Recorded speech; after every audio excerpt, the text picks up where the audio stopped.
prominent Jewish rabbi supportive of Israel's war in Gaza among Sydney victims. In pics, Rabbi Eli Schlanger sharing meal with Israeli soldiers. Rabbi with Israeli ties identified as first victim of Sydney attack. Israel says one citizen among those killed in Bondi Beach attack. Australia woke up to shock and grief after a deadly attack shattered Hanukkah celebrations at Sydney's Bondi Beach. What was meant to mark the first night of the Jewish festival turned into a mass casualty scene, leaving at least 11 people dead and dozens wounded. Authorities quickly designated the shooting a terrorist incident, saying the attack was deliberately aimed at the Jewish community during a religious gathering attended by thousands. Among the first victims named was Chabad emissary Rabbi Eli Schlanger, a familiar and respected figure in Australia's Jewish community. He had been attending the event as part of the Hanukkah observances when gunfire erupted. Schlanger's background reflects years of religious education and community outreach, with studies in prominent yeshivas in Europe and deep ties to Chabad institutions. In recent years, Rabbi Schlanger had spoken publicly about trips to Israel, including visits during periods of heightened conflict in Gaza. In interviews and social media posts, he described solidarity visits, hospital stops, and encounters with rocket alerts and air defenses. Those public statements have since resurfaced online, drawing intense attention in the aftermath of the attack. Following news of his death, some online reports alleged Schlanger openly supported Israel's military actions in Gaza and praised Israeli soldiers in past posts. Australian authorities have not linked those views to the motive behind the attack and continue to focus on the incident as an act of terrorism targeting a religious gathering. Rabbi after October 7th attack.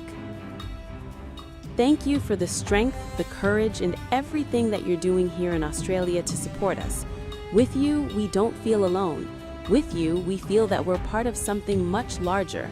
We're part of Israel. We literally went into a war zone. We had sirens and we had to duck for cover, and we had Iron Dome on top of us. Even when I got to Ben Gurion Airport at the end, there was a missile coming towards the airport. It's just one nation. You feel it from the moment you arrive. We made a massive barbecue for them and pounding music.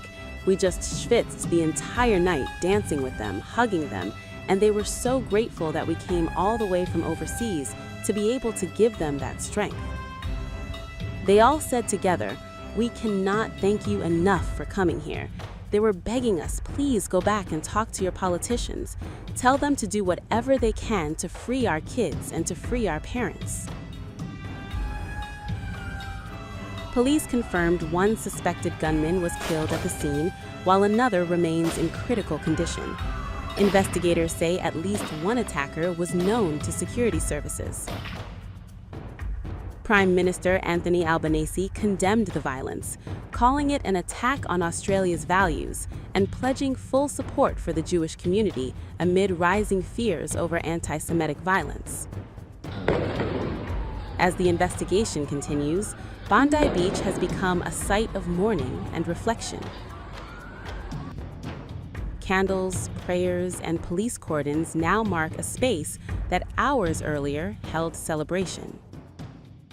As Prime Minister, I say, on behalf of all Australians to the Jewish community, we stand with you, we embrace you, and we reaffirm tonight that you have every right to be proud of who you are and what you believe.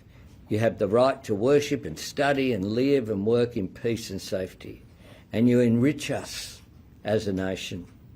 You should never have to endure the loss that you have suffered today. My fellow Australians, I say tonight that there are nights that tear at our nation's soul. In this moment of darkness, we must be each other's light.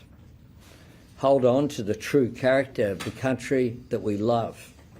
Australia is stronger than the cowards who attacked innocent people today. Australia is braver than those who seek to make us afraid. Australia will never submit to division, violence or hatred. We will see justice done and we will come through this together.